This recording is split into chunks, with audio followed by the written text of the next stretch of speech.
marrëdhënia me Serbinë edhe në kuadër të Adriatik Treshit apo Sedmit ka qenë një marrëdhënie e cila do të thënë gjithmonë në kuadër të shefëve të shtabit përfshihej në aktivitetet përbashkëta ushtarake dhe unë mendoj që është i drejtë qëllimi i Shtetit Bashkuar të Amerikës për të bashkëpunuar ushtarakisht për ta shkëputur mundësisht nga influenca ruse e tjera. Dhe kjo është një tendencë që do të vazhdojë dhe nga shkëputja nga tendenca e kontrollit ekonomik nga Kina dhe pa një investim konkret në këtë drejtim nga Shtetet Bashkuara të Amerikës dhe Europës, do të thënë nuk mendoj që do të na vlente në pikpamjen e sigurisë, do të thënë një ishull apo një loophole, do një problem në rajonin e Ballkanit. Duhet shmangur e duhet zgjidhur si problem, por nuk e zgjidhim dot ne. Ne nuk mund t'japim kredo për atë që se ka. Ne duhet patjetër që përballë kësaj situate, nëse Shtetet Bashkuara të Amerikës dhe Europa ndërtojnë një partneritet të mundshëm me Serbinë, ne duhet ndërtojmë një front që për ndërtuar një tolerancë politike, ekonomike, edhe ushtarake përballë agresionit dhe shpenzimeve armëndse që bën Serbia në pajime dhe armatime ushtarake. Dhe nuk i bën pa arsye, sepse nuk ka ndonjë sulm që ti apo ndonjë kërcënim. Fakti që mungojnë ambasadorët amerikanë në rajon është një dëm kolateral apo i rëndësishëm për... është një dëm për faktin sepse do të thënë padyshim që niveli i përfaqësimit diplomatik ka një vlerë edhe në komunikimin e Departamentit të Shtetit edhe me Shtëpinë e Bardhë. Shpresoj që të korrigjohet sa më shpejt. Problemet kanë qenë në miratimet se çdo ambasador miratohet në Senat dhe ka pas një seri bllokime në Senat. Por që t'u jap përgjigje për atë të Dodik. Dodik ishte në Washington, ka bërë takime të tjerë. Unë mendoj që Shtetet Bashkuara të Amerikës u përpoqen që të gjejnë një zgjidhje ndryshe nga herët e tjera.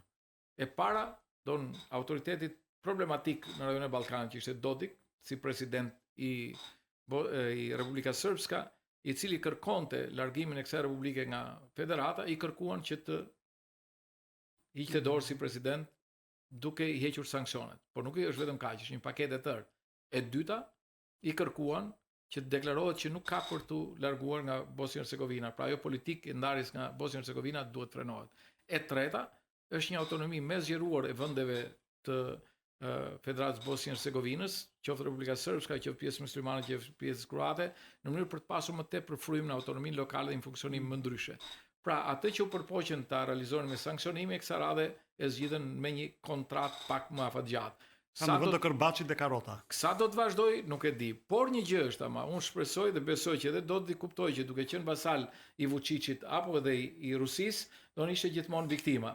Dhe në këtë rast mori përsipër të negociojë vetë. Pra arriti që të bëjë negociatë e cila në një pikpamje, pavarësisht nga diskutimet që bëhen, në qoftë se qëndron faktit që nuk ka shkëputje nga Bosnia-Hercegovina dhe një funksionim më normal të Federatës Bosnia-Hercegovinës, unë nuk mendoj që duhet parë negativisht, duhet parë pozitivisht.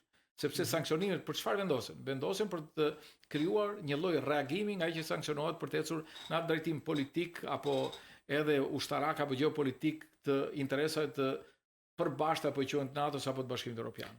35 vjet Partia Republikane, para pak kohësh ju organizuat edhe apo kremtuat edhe këtë 35 vjetor, është partia e dytë me madhe opozitës, e themeluar fill pas Partisë Demokratike.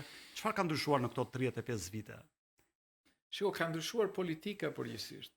Ka qenë më qytetare, më parimore, është bërë më banale dhe më jo etike, do thosha, e tjera.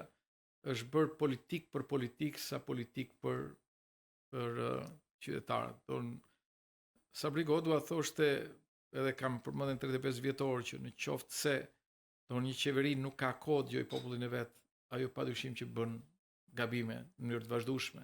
Aq më tepër edhe opozita duhet përpiqet të dëgjojë, të ketë vendjen dhe veshët më të hapur se kush janë nevojat. Nuk është diskutosh brenda për brenda, është të rrisësh kontaktin, të kuptosh dhe jo vetëm të flasësh, por dhe të përpiqesh të dëgjosh e të reagosh në interesat që ka shoqëria shqiptare. Nuk them se kjo nuk po ndodh, por ajo që duhet parë është në mënyrë të padiskutueshme, domthonjë që opozita të ketë një pozicion të qartë, politik të vetin, parimor të vetin, të cilin duhet ta mbrojë me forcë.